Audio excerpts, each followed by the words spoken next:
Iba't ibang luto ng sikat na shawarma house na beef rotisserie pa din ang gamit. Tara, yung mga kanos, alam nyo ba ang nalaman ko? Kami napadpa dito sa bayan ng Malolos para dayuhin ang pinakaunang branch ng Hungry Pita sa Pilipinas. Ang Hungry Pita ay may 100 na branches na sa Luzon at kagaya ng sabi ko, itong nasa Malolos bayan ang kaunahan nilang branch. Order and go ang setup dito kaya mabilis lang din nila magawa ang order mo. Nakakatuwa lang na beef rotisserie pa din ang gamit nila for their meat which is isa sa nawawala na sa market or shawarma stores. And ano nga ba ang tinry namin? Syempre kauna-unahan na naming sinubukan ang kanilang shawarma na 60 pesos lang for regular at 70 pesos for large size. It consists of the pita, cucumber, tomato, onion, and meat. And last is their sauce na minsan nagpapadagdag ka pa nga.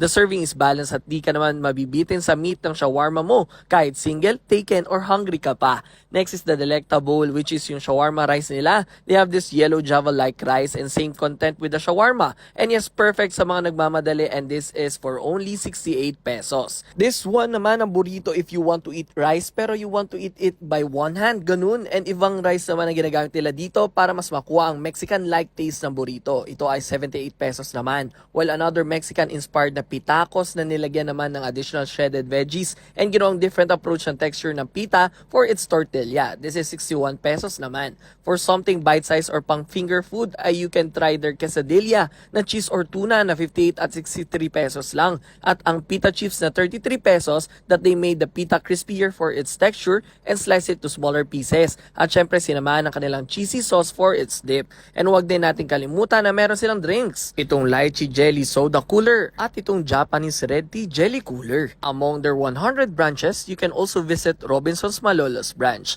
For the Malolos branch, open sila from 10 a.m. to 7 o'clock p.m. every day. So ano pang hinihintay nyo? Tara na dito sa Hungry Pita sa Malolos, Bulacan. Let's go!